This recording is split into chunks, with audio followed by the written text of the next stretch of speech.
Chers Français, chères Françaises, mes chers compatriotes de Corse et des Outre-mer, mes chers amis et collègues souverainistes.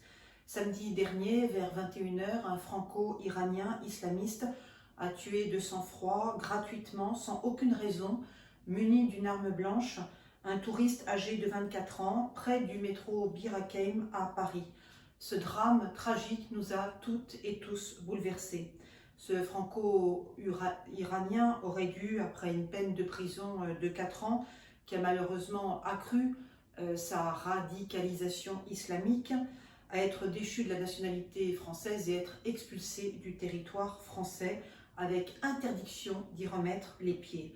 La responsabilité de ce nouvel attentat terroriste est donc entièrement incombe donc à 100% au gouvernement immigrationniste de Madame Borne, qui ne s'est jamais résolu depuis sa nomination à stopper l'immigration, qu'elle soit légale ou illégale, surtout l'immigration arabo-musulmane, la plus éloignée de nos mœurs, de nos traditions françaises, de nos racines chrétiennes, qui continue à naturaliser massivement des étrangers qui ne sont ni francophones, ni francophiles, ni démocrates, ni chrétiens, et qui sont d'ailleurs majoritairement illettrés, qui n'a apporté aucune solution concrète à la radicalisation islamique des délinquants et qui continue à dépenser des millions d'euros pour surveiller des fichiers S islamistes, alors qu'il suffit de les déchoir de la nationalité française et de les expulser hors du territoire français via les OQTF, obligation de quitter le territoire français. Madame Borne est une Française de papier, une Française de pacotille, une Française d'adoption. C'est une personnalité politique lâche, incompétente, irresponsable et totalement déconnectée du réel, et son laxisme migratoire est totalement liberticide. En tant que présidente des souverainistes, démocrate chrétienne assumée et fervente catholique, vous connaissez désormais mon adage que je répète inlassablement, d'allocution en allocution publique. À tout problème politique, il existe une solution politique, une, indivisible et parfaite. Encore faut-il de la foi, de l'intelligence et du pragmatisme pour trouver cette solution politique, trois qualités ou vertus dont est totalement dépourvue Madame Borne.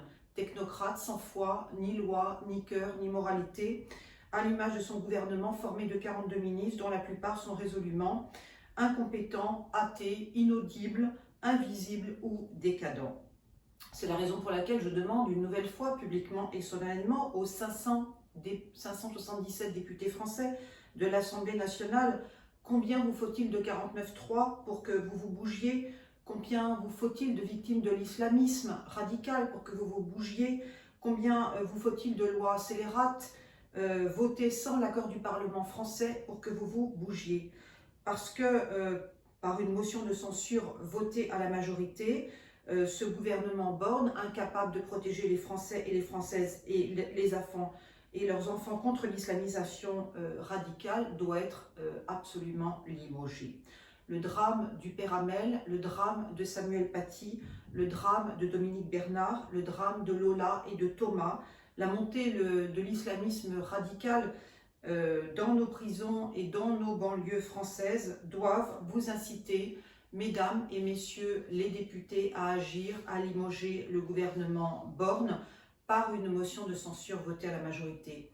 Et je m'adresse plus particulièrement à M. Ciotti et à M. Marlex, président des Républicains pour le premier et chef des députés LR pour le second. Qu'attendez-vous pour déposer une motion de censure pour limoger ce gouvernement de Mme Borne? Combien de 49.3 vous faut-il? Et nous en sommes au 20e pour que vous vous bougiez. Combien de victimes vous faut-il pour que vous vous bougiez? Combien de lois scélérates votées sans l'accord du Parlement français vous faut-il pour que vous agissiez? Votre crédibilité parlementaire est en jeu. Votre avenir politique est en jeu en raison de votre passivité indigne et totalement incompréhensible. Votre manque de courage est désormais visible et démoralise tous vos militants et vos adhérents, dont j'ai fait partie et dont je ne suis plus, car en 2020, j'ai créé mon propre parti politique, les souverainistes, pour parler en vérité, en droiture et de manière totalement libre, indépendante et souveraine. Voilà pourquoi j'ai créé mon propre parti politique, les souverainistes, il y a 3 ans, en 2020. Si Mme Borne est limogée, que va-t-il se passer? Oui, que va-t-il se passer si Mme Borne et son gouvernement sont renversés. Eh bien, c'est moi qui vais la remplacer, c'est moi qui vais lui succéder. Car, comme vous le savez toutes et tous, Matignon est ma seule priorité, Matignon est mon seul objectif et Matignon est ma seule ambition. Et je vais être nommée Première ministre et chef du gouvernement pour 3 raisons. Pour 3 raisons essentiellement. D'une part, parce que j'ai candidaté officiellement auprès d'Emmanuel Macron. Je lui ai adressé très officiellement une lettre de candidature le 23 octobre dernier. Et je sais que cette candidature a été parfaitement lue, parfaitement mémorisée, parfaitement retenue. Le conseiller très proche d'Emmanuel Macron, que j'ai rencontré, me l'a confirmé de vive voix. Et je crois que c'est une très bonne nouvelle pour notre France bien-aimée, d'autant que je n'ai pas de concurrente dans ce domaine et je me réjouis que pour une fois, la sororité fonctionne. D'autre part, parce que la France de demain ne peut, je dirais, se reconstruire qu'avec l'aide secourable d'un jeune parti politique, le mien, les souverainistes, qui n'a que 3 ans d'âge puisqu'il est né en 2020, et qu'avec le soutien d'une nouvelle personnalité politique que je suis, en tant que présidente des souverainistes, fervente catholique et démocrate chrétienne assumée. Moi seule, qui n'ai ni employeur, ni commanditaire, ni mécène, contrairement à tous les autres partis politiques, peut porter une voix totalement libre, indépendante et souveraine pour le seul intérêt et la défense supérieure des Français, des Françaises et de leurs enfants. Et ce ne sont pas les vieux partis politiques usés jusqu'à la corde, discrédités médiatiquement, soutenus par de petites minorités et gangrénés par l'athéisme, gangrénés par le lobby LGBT, gangrénés par le lobby judéo-maçonnique, qui vont relever la France d'aujourd'hui et édifier la France de demain, même si ces vieux partis politiques ont rajeuni leur leadership et leur équipe pour mieux séduire leur électorat. Mais leur passé sulfureux et pour certains leur compromission indigne avec la Macronie les discrédite à jamais. Enfin, et c'est ma 3e raison, parce que la France a besoin d'une nouvelle gouvernance, d'un nouveau cap politique, d'un changement à 180 degrés de sa politique. Et puis surtout, la France a besoin de rompre définitivement avec le macronisme qui est à l'origine de notre déclin indigne, déclin moral, déclin spirituel, déclin économique, déclin financier, déclin éducatif, déclin scolaire, voire à ce sujet les résultats désastreux de la France dans le classement international PISA, dont M. Attal est entièrement responsable et qui devrait démissionner. Mais aussi déclin culturel, déclin sécuritaire, déclin démographique et enfin déclin diplomatique parce que la voix de la France pèse très peu dans les conflits actuels. Moi seule donc, en tant que présidente des souverainistes, fervente catholique et démocrate chrétienne assumée, accompagnée d'un tout nouvel gouvernement d'union nationale et paritaire formé de 30 ministres issus de tous les partis politiques et de la société civile, peut relever notre pays, notre France bien-aimée. Moi seule souhaite insuffler une nouvelle direction politique à la France et rompre définitivement avec le macronisme qui nous mène à la ruine, qui nous mène à l'endettement public, qui nous mène à la paupérisation, qui nous mène à la décadence, qui nous mène à la soumission, qui nous mène au discrédit et à l'insécurité permanente. C'est donc à une cohabitation pacifiée que j'invite le président Macron. À lui, les affaires internationales en tant qu'ambassadeur de la paix, car tel doit être son nouveau rôle, et à moi, en tant que nouvelle première ministre, la chefferie des affaires intérieures et la gouvernance de la France, avec l'appui de mon nouveau gouvernement d'union nationale et paritaire, formé de 30 ministres qui sont tous souverainistes, tous catholiques, tous mariés et tous hétérosexuels.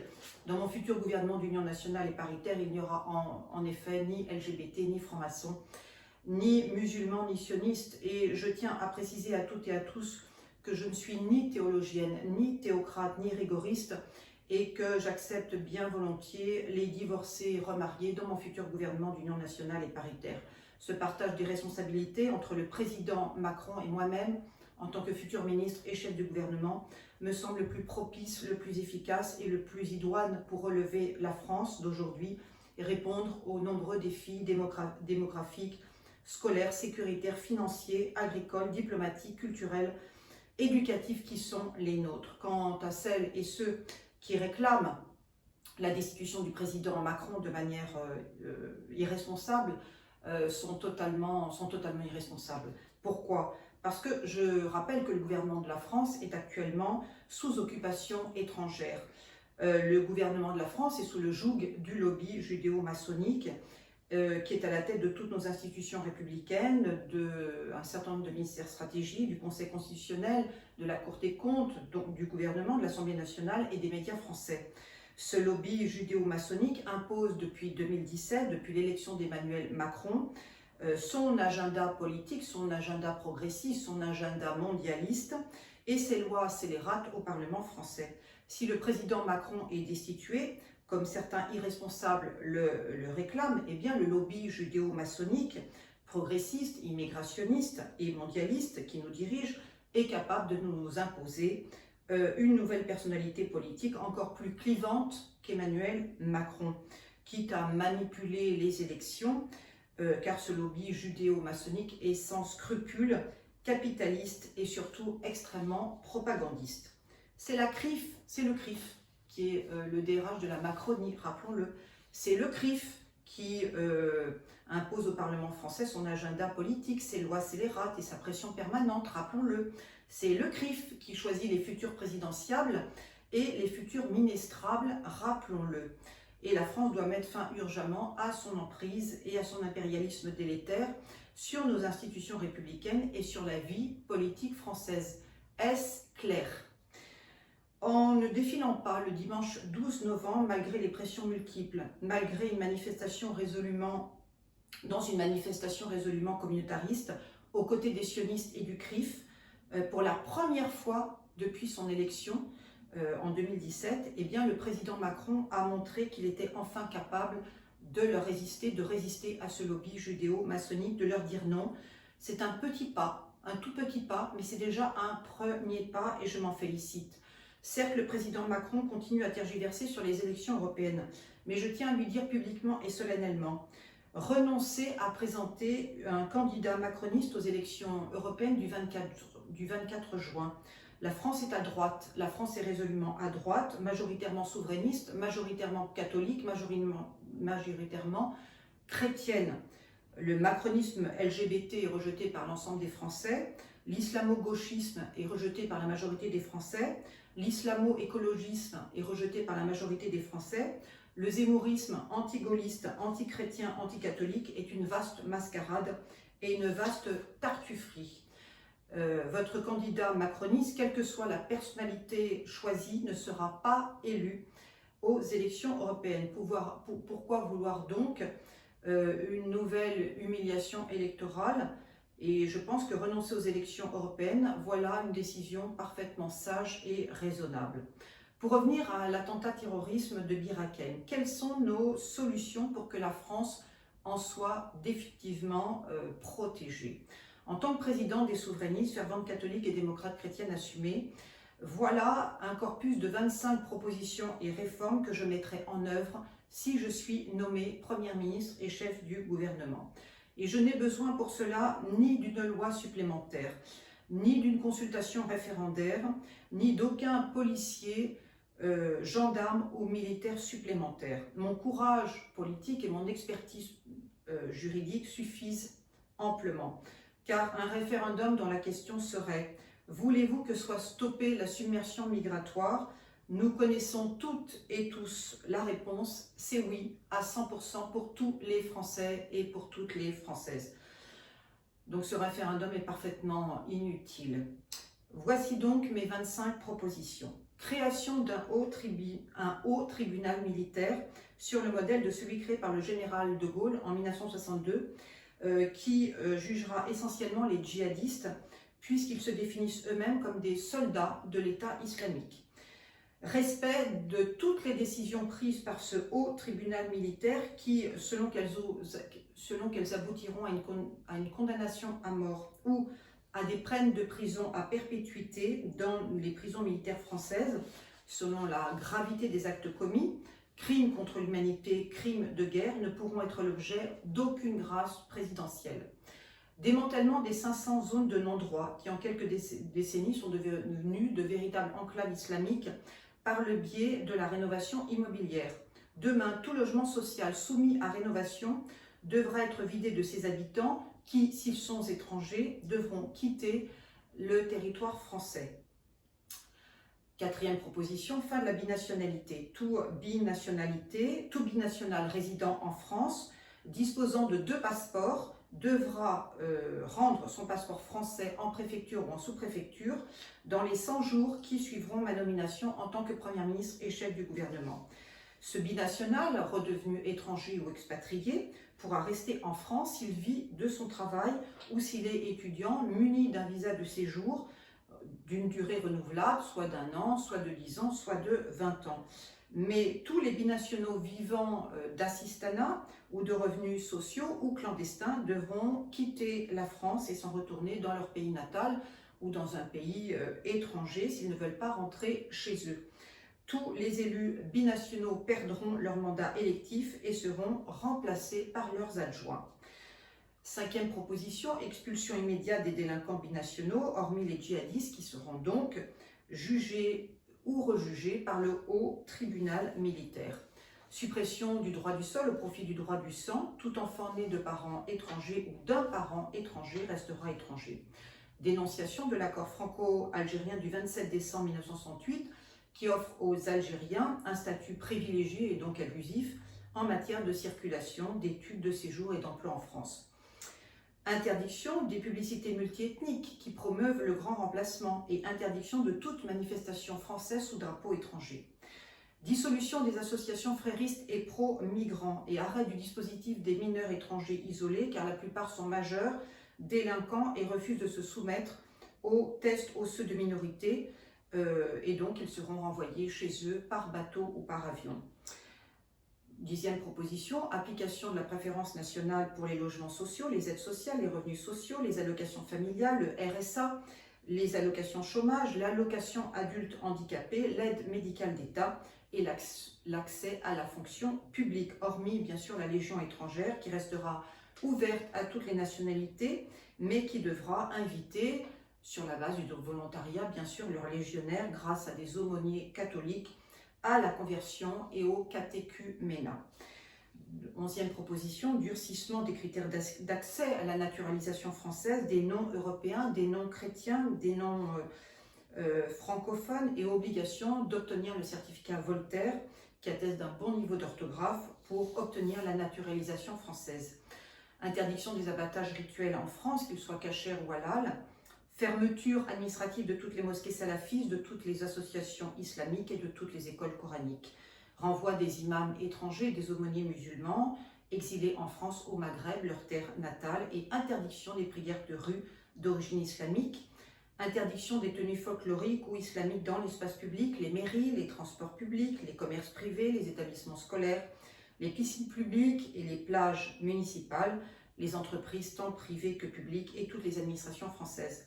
Modification de la loi du 15 mars 2004 afin que soit stipulé dans la loi française que dans les écoles, collèges, lycées et universités français, le port de déguisement, de tenues folklorico-indécentes est strictement interdit. Suppression de l'AME, l'aide médicale d'État aux étrangers et aux clandestins. L'aide médicale d'État a profité à 450 000 étrangers pour un montant d'1,5 milliard d'euros payés par le contribuable français. Interdiction pour tout étranger résidant en France d'être président d'une association, d'être président d'un syndicat ou d'une entreprise publique française.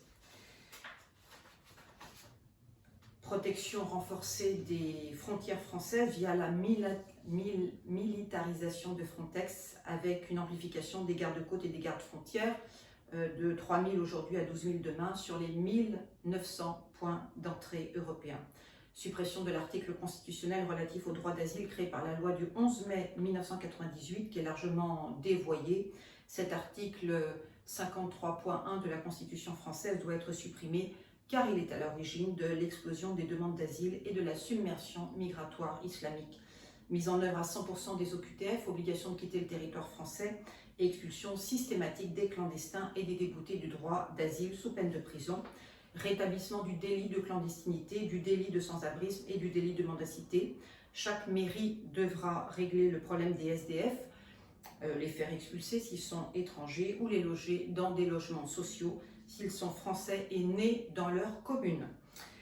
construction de centres de rétention administrative pour les clandestins près de nos frontières hexagonales, audit ethnique et religieux de la population française chaque année via l'INED, c'est-à-dire l'Institut national d'études démographiques, car nous devons avoir très précisément chaque année une photographie annuelle de notre population française. Et enfin, déplacement de la cérémonie des Jeux Olympiques au Stade de France afin d'assurer la sécurisation maximale des 10 000 athlètes et des 100 chefs d'État invités, car faire défiler sur la scène à découvert 10 000 athlètes le 26 juillet prochain est parfaitement stupide, parfaitement irresponsable et parfaitement dangereux.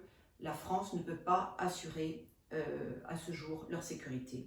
Seul donc le gouvernement d'union nationale et paritaire que je préconise, capable de mener une politique résolument à droite, résolument souverainiste, résolument démocratique, garantira le retour de la paix civile, de la concorde nationale et la fin des attentats terroristes sur le sol français. Pour lutter contre la radicalisation islamique qui touche tant d'arabo-musulmans et surtout tant de jeunes arabo-musulmans, il n'y a que deux solutions, soit le retour au pays, en terre d'islam, sur la terre de leurs ancêtres, sur la terre de leurs aïeux, de l'autre côté de la mer Méditerranée, car la France est une très grande nation chrétienne depuis 2000 ans, et elle refuse d'abandonner ses banlieues françaises aux islamistes.